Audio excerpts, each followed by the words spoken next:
Magkakahalo ang reaksyon ng ilang informal settler nang makita ang paglilipatan sa kanila sa Balagtas, Bulacan. Pero ang tututukan daw ng National Housing Authority ang mga nagbabalak magparenta o magbenta ng kanilang mga relocation house. May report si June Veneracion.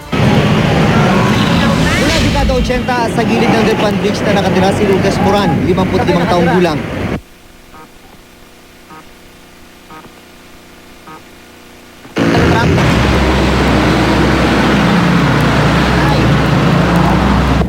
Bababa ka ng hagdanan. Yan yung bahay mo na di ba? Sige. Baba rin ako ha.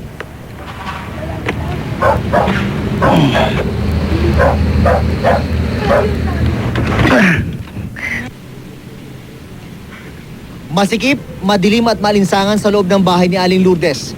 Dito na siya nagkaanak at nagkaapo. Tadtad ng butas ng kanilang bubong kaya may mga nakasabit na pansahod sakaling umulan. Ito yung ilaw nyo. Flashlight. Opo. Di baterya. Maliwanag na po ba ito? Pwede na to sa gabi.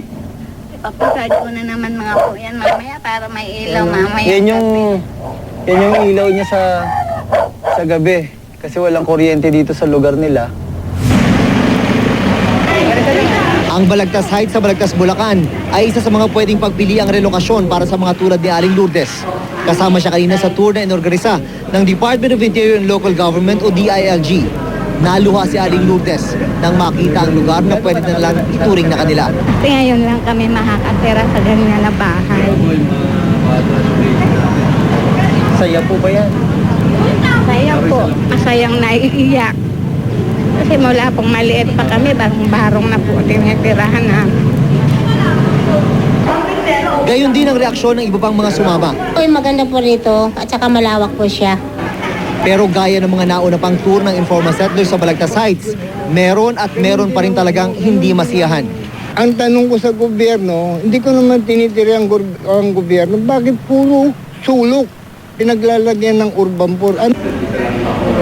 Sanay na sa mga ganyang linya ang mga developer at ang National Housing Authority. Pero ang hindi raw dapat kasanayan ay ang tiwaling gawain ng ilan na ibenta at paupahan ang relokasyon na nakukuha sa pamahalaan. Ang racket, kunwari mag-a-avail ng relocation ng isang informal settlers.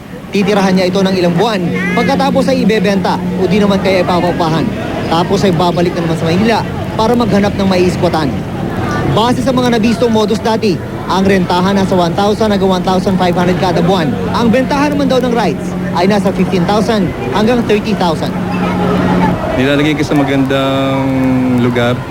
Tapos, instead na i-appreciate mo yun, bebenta mo. So, nagkakaroon nga na talagang yung iba, talagang parang professional na talaga squatter na nininegosyo. June Veneracion, GMA News.